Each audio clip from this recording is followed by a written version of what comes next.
Could boredom be the key to you unlocking the next phase of your career? Go! Welcome to Fuse, the global podcast from the PRCA. On each episode, we explore the evolving landscape of global communications. We bring together leaders from public relations, politics, business, academia, and media to spark new ideas and ignite innovation. Welcome to our end-of-year episode. My name's Dan Gold, and today's guest is a geneticist turned corporate lawyer, serial entrepreneur, and angel investor. But before we dive into our chat with Srin Madipalli, this is a perfect time to give thanks to you for choosing to listen to episodes of Fuse through 2023. I promise you, we've got some amazing guests and topics coming in the new year. I would also like to thank our co-producers for coming on board this year, the team from Curzon PR. And last but not least, thank you to the team at PRCA for your support. It is my absolute delight to introduce Srin Madipalli. Welcome to Fuse. Thank you very much. Thank you for having me. Just to explain to people who have just flicked on to this podcast, we've been having the most wide-ranging and most interesting conversation about everything from AI to accessibility and life. We had our podcast before the podcast. Yeah, I mean, honestly, you should have heard that. It was great. But we will try and encapsulate this into this episode. So, Srin, just for context and background, give us the 30-second elevator pitch about you and who you are and what's your journey been. So my name is Srin. I am a serial founder, for want of a better buzzword. I previously started a business in the travel space that was acquired by Airbnb. Worked at Airbnb for a number of years post-acquisition. I then left Airbnb to start a new venture in the AI space before it all got popularized last year. And effectively, we are a venture studio where we both build our own AI products, but we also help large organizations use AI internally. So that kind of makes up 99% of my job. And then as a bit of a side hustle, for want of a better phrase, I do a fair amount of angel investing and advising other startups. Today, we're going to look more at the application side, if we look at this, how AI can be applied, how it's been applied to other industries, other sectors, and the lessons that we could learn.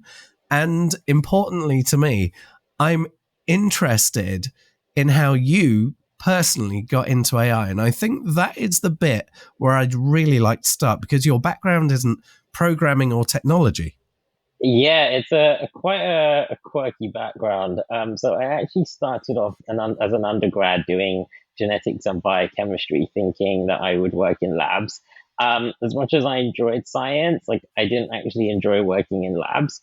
And I thought that I was going to be sort of, still using my knowledge and in science, but in a legal context. So I retrained as a solicitor, but then realized I didn't really enjoy IP law, and ended up being a mergers and acquisitions guy for a number of years. Did that for 4 years and got to the point where I realized I did not want to do this for the rest of my life. And I'd already started doing a bunch of side hustles and side projects around building things, and the tech revolution had started, but around sort of 2012, things were really taking into full swing, and people were building amazing things with software, and I sort of had my FOMO of all of that, and sort of wanted to be able to build things.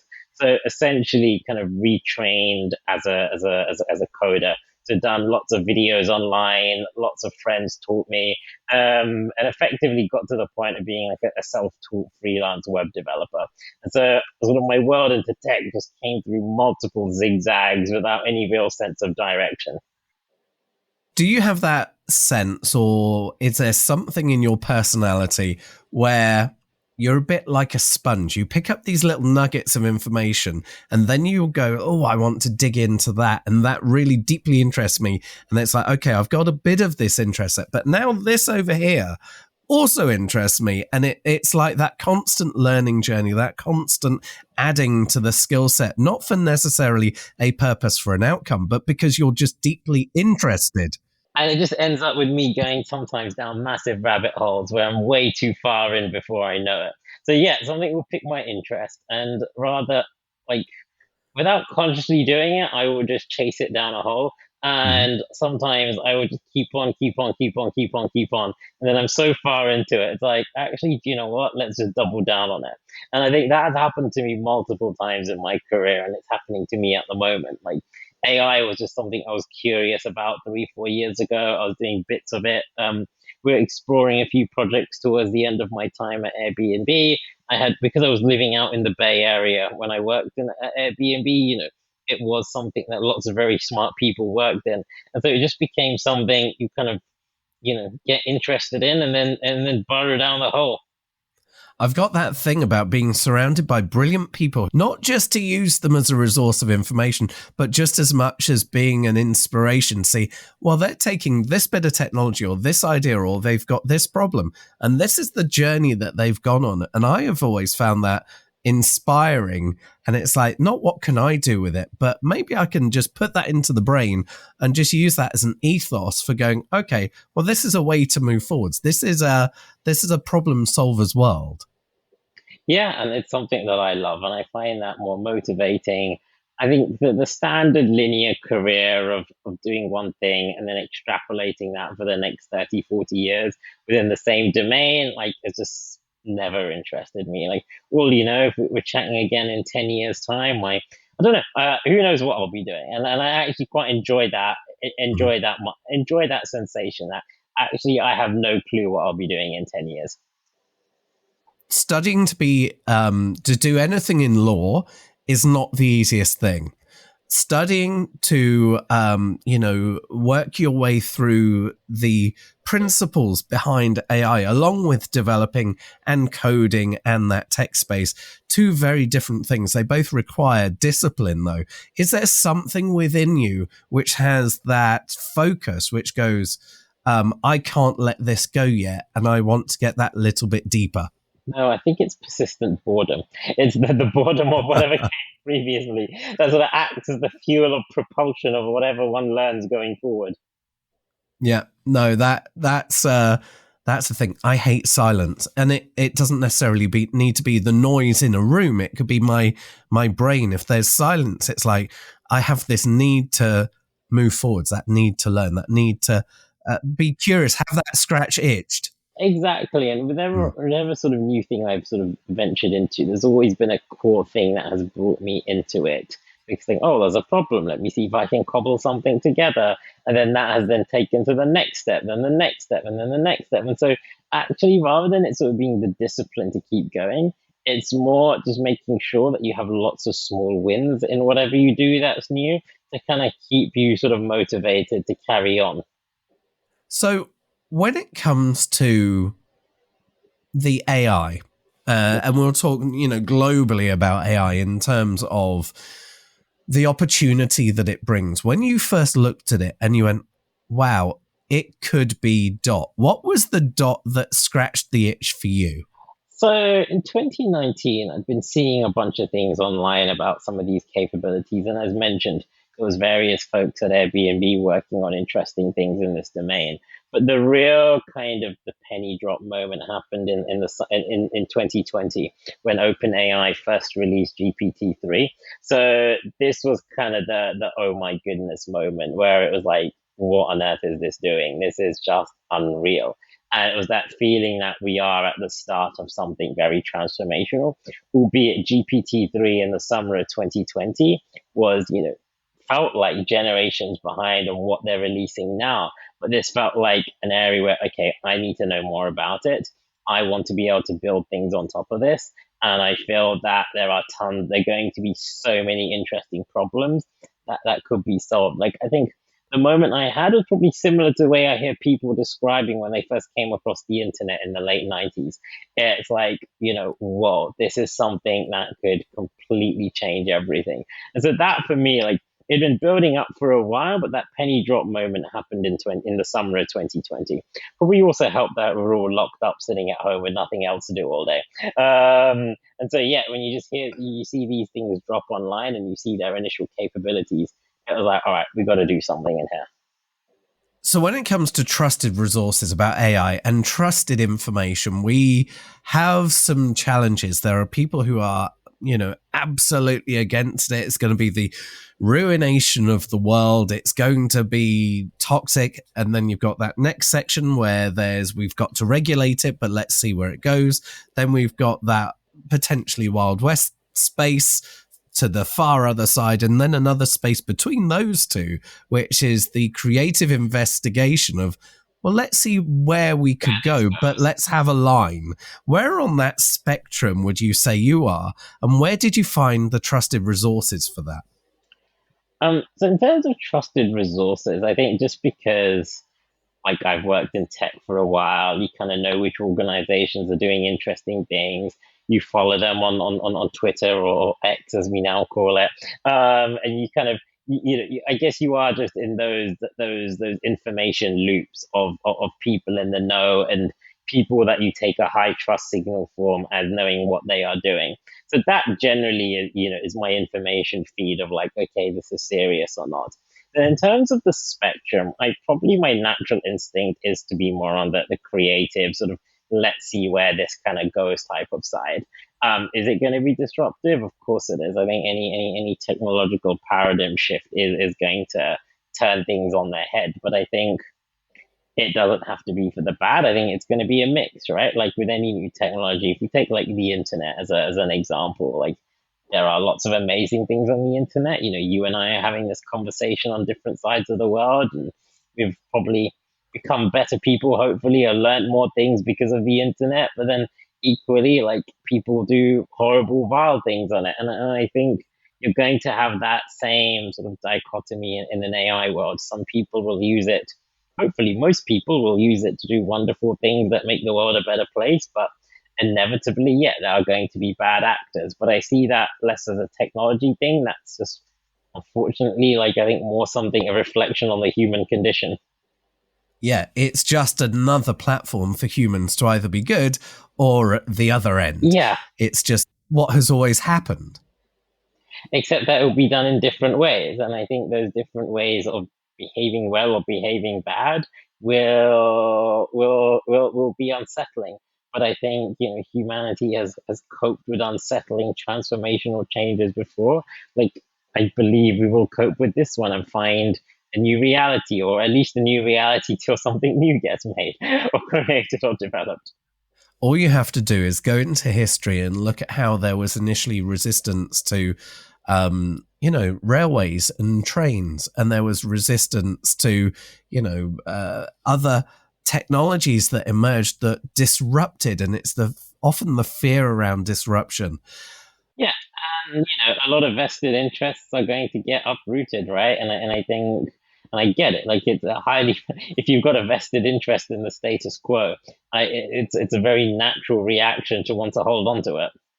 From your perspective and what you've observed and how AI can be applied, if we talk in the PR marketing creative space, we've seen from ChatGPT coming on and then other platforms where, you can describe what you want an image to look like and then it's in front of you.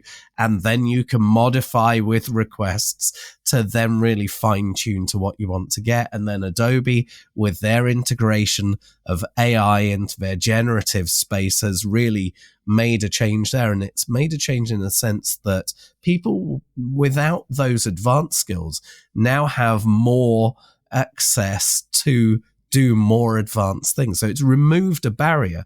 From your perspective, when we look at PR, marketing, creative, are we looking at an area where there is opportunity to be effectively more inclusive, so we don't need such deep specialisms in something and more generalists will have access to be able to achieve more? Really interesting. So I kind of think you may need a bit of both. So if I was sort of to chart what we've seen in the AI space in marketing and PR the last 2 3 years. So when we first started the company, a lot of our work was in pure e-commerce marketing, where you had a real estate company or an e-commerce firm wanting to create like descriptions for a website and wanting to do it at scale, and the AI can kind of take you 80 to 90% there, and then a copywriter just finesses it. But that has now evolved more, that in a way, in only like, 1 to 2 years, a lot of that has become commoditized. And then we've moved more, I think, into the slightly more sophisticated things where, we've seen clients, especially in maybe the more publishing side of media, having really vast content libraries and wanting to use AI to kind of discover what they know more efficiently. And so we've done a lot of chatbots or custom chatbots to help people discover what they know internally. But probably our biggest project the last 3 4 months that has a direct kind of ramification in the PR world has been on the news monitoring and news evaluation side. So we've had clients that, for whatever reason, need to monitor thousands of publications, thousands of different types of news stories, and have lots of complicated criteria as to what's relevant news. And it's been using not just one AI, but a series of different AI tools to help A, discover the news they want, B, vet out the unnecessary stuff, and C, generate really nice summaries of what they want to then share onwards. So we've gone from, 3 years ago, just simple, like, write me a paragraph about these new pair of trainers, to really sophisticated workflow tooling where you're discovering, vetting, analyzing, summarizing, and then generating some kind of new report. And I think that transformation in 2 years has been phenomenal. It's really interesting to me because if you look at our area or our sector, and then you talk to people in the legal profession, the people in financial institutions who have been on this path of investigation and applying these tools, whether it's in partnership or collaboration with startups or they've been doing this in-house, you've really seen this piece of analysis dramatically changing in such a short period of time to then give these outcomes, these reports, to people to make really, really informed decisions, thus saving time and ultimately for organizations making this information accessible in a fashion that's more economic. And, as I said, the time factor as we go on will simply, as my understanding, get quicker and quicker, and the quality of the tools to filter to ensure that we're getting to the right results are even improving daily. Yeah, completely. And I think, we are at the beginning of an exponentially improving curve. And again, like, the things that we can do now, I just never thought possible 2 3 years ago, or never thought possible so quickly. So where this lands in the next 3 to 5 years, goodness knows. I just want to go off on a tangent, if I may. Tangent away. You're someone who takes different pathways. On my LinkedIn profile, it says that I'm professionally curious. I see that in you as well. But what is there out there in terms of people who have inspired you? You're clearly someone who looks at challenges and opportunities, but who, in terms of an individual or a group of people, inspire you on your journey? Oh gosh, there's too many to count. But I think I can give you a long list of people every day. I think there's just so many people doing really incredible things out there that just you see what they build and you think, whoa, like, this is amazing. I mean, my previous employer, right? Like, seeing what was built at this, to think that this was just, something started out of someone's front living room 12 years ago, however, late 2008, and then built into an entity like what it is today. Like, that is inspiring. And I find, rather than individuals or rather than specific kind of companies, I like to try and find that curiosity and inspiration in, like, lots and lots of little things. And again, I kind of make it feels more manageable and feels less something out of reach. I think if you sort of pedestalize just a handful of things, it makes it feel like something beyond reach or something that you're not worthy of ever achieving. Whereas if you find that inspiration in, like, lots of little things, I feel like it just acts as more fuel for the day. And that's something that should hopefully inspire everyone, because when people do, I mean, none of my books, here's an absolute fact.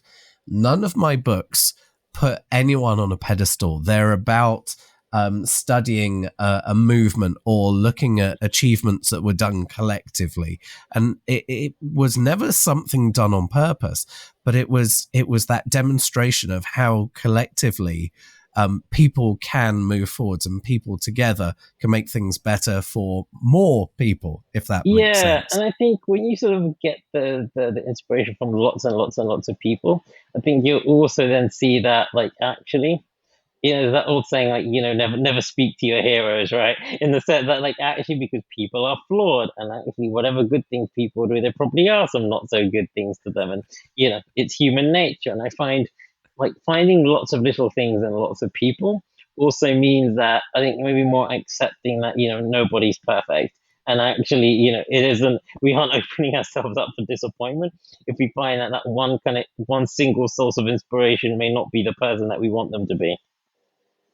With the opportunity that AI gives us to scale really quickly, if an organization came under attack, what are the protections that you see that other platforms need or have to ensure that that negative messaging that someone may have maliciously generated will be filtered out? Because at the moment it seems like unless it's a massive attack where it suddenly gets to that denial of service level and things locked down, if it was drip drip drip, I don't know how, and this is where I'm leaning in on your knowledge, how would an organization potentially protect themselves from those negative sentiments?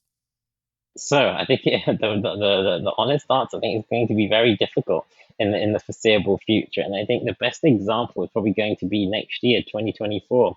We have probably two very major elections happening. Disinformation is going to be rife. So I know your question was about companies, but ultimately, I think that is probably going to be the accelerant of a lot of this. Yeah, that is probably the downside of the new AI world, right? Like there will be a lot more disinformation. I think a lot more kind of if the cost of disseminating something nefarious is reduced to something absolutely zilch, then yeah, like it's clearly there are going to be bad actors that are going to be exploiting this. My hunches, my unqualified hunch is that I think actually humans do have really good intuition. I think we might actually become more distrustful of the internet in a slightly healthy way, and actually we may revert to other sources of trust because if just the internet or like media is just so much full of noise, you don't know what's real or not, when you have all of that complexity and all of that uncertainty as to what's real, one hypothesis I have is that people may actually look to certain trusted institutions again in all of that noise, and actually that may not be a bad thing. And so I think actually, like from an organization, if you are a company that has an agency, or you're doing your own PR, or you're controlling your own narrative, it probably becomes even more important that an organization has to have a voice. It has to make sure it's out there. It has probably got to be very proactive to fill any voids or respond to any kind of things that are just plain wrong. But that actually, if they do this correctly and they do build an authentic voice, that actually people will trust them as okay, this is what is really happening, not what Joe Blogs 17461X, whatever on Twitter has just tweeted something.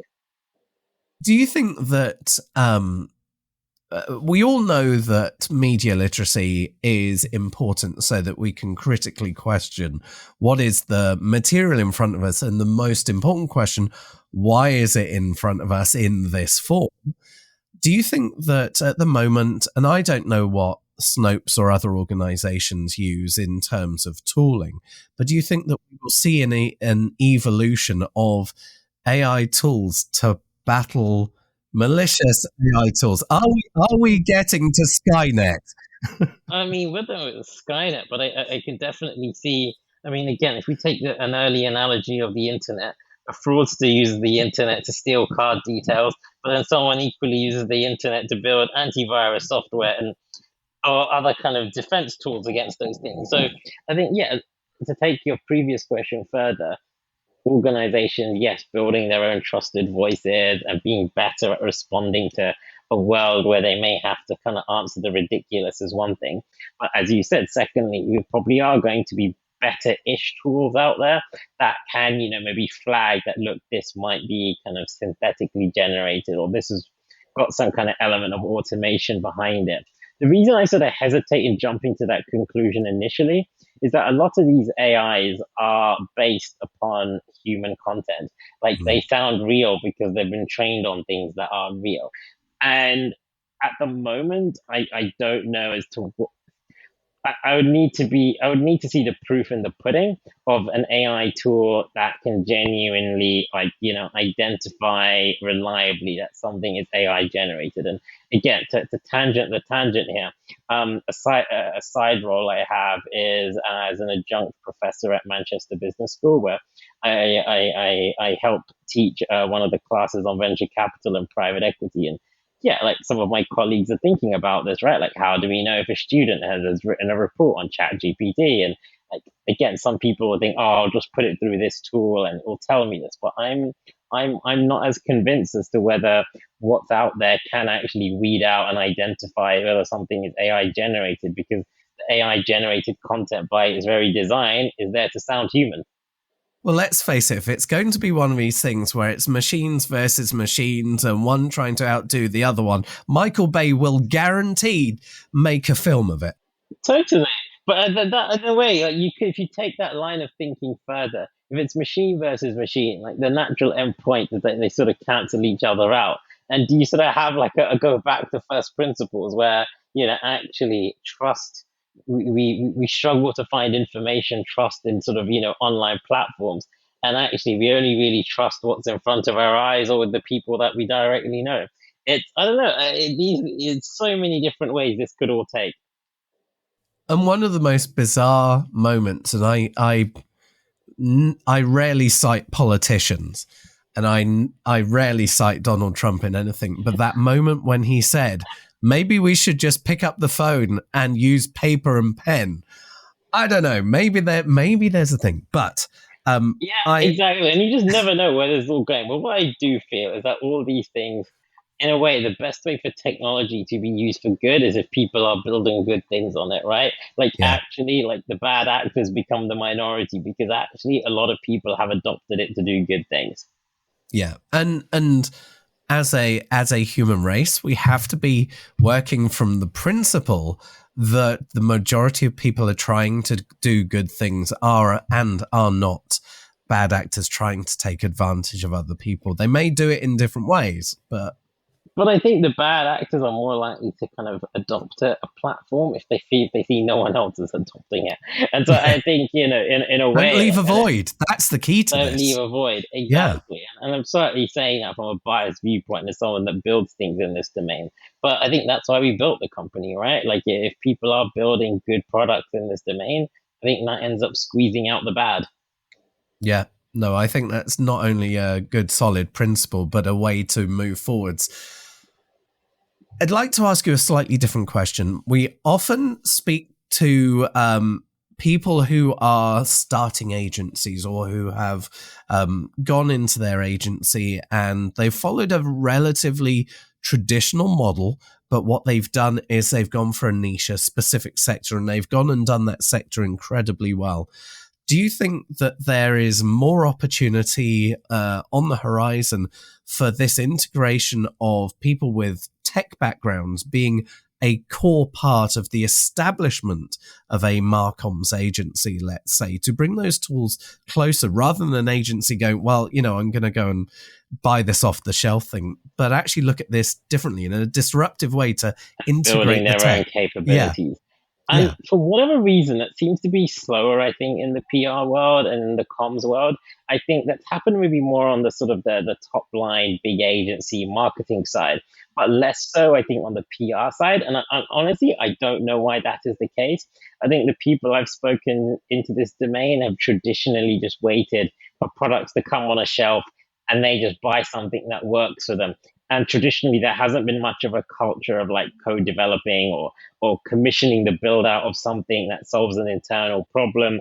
But I think those that want to get ahead, I think this is now the opportunity, right? If you are an agency that has got a bit of budget or whatever, and you are hiring some engineers, like actually, I think because so few do it now, you really have got the opportunity to build tooling and capabilities that like work for you beautifully rather than waiting for something off the shelf that maybe kind of works for you. Srin, time is working against us, sadly, but before we depart, before we leave today, I'm just intrigued. What do you use as your trusted sources for news? Where do you gather information? Are there like your number 1, 2 podcasts which you cannot miss? So in terms of news, I think it's changed a lot in recent years. I probably am so distrustful is the wrong word, but I probably don't trust as much the big news outlets being at the forefront of what's going on in the world. So, like, again, if we take sort of the AI example, your big mainstream publications only really cottoned onto this in the last year or so, whereas those in the know probably have been kind of, like trumpeting a lot of this stuff for the last few years.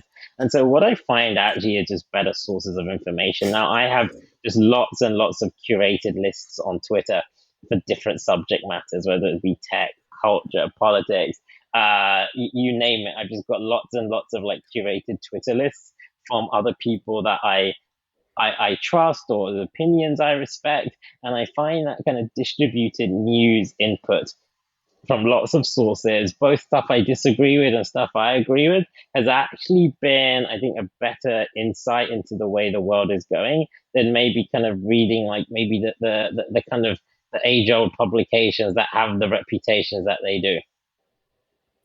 And in terms of podcasts? Podcast, clearly yours. Thank you. Great answer. Again, it's another one I have enjoyed over the last couple of years, and it is a slightly. Some people absolutely loathe it in tech, some people love it, but I do really enjoy the All In podcast. I don't know if you come across it, but I do find it very entertaining. And yeah, it's probably one of the ones that my favorite Saturday listen to at the moment. Srin Madipalli, thank you so much for joining us here on Fuse. I would like to invite people to find out more about you and your organization. How could they do that? Well, they could connect with me on LinkedIn. Just put Srin Madipalli on LinkedIn. Our company is called People and Robots. So, you just look up People and Robots and you'll see our shop front for the people and the robots. Srin Madipalli, thank you so much for joining us. Cool. Thank you so much. Thank you for taking the time to listen to this episode of Fuse. Please give this episode a 5-star rating wherever you listen to your podcasts. You can really help us reach new listeners by sharing episodes with your colleagues and friends. Episodes have touched on everything from artificial intelligence, how to meaningfully measure impact, breaking down barriers in a male-dominated world, and how the agency model could be improved.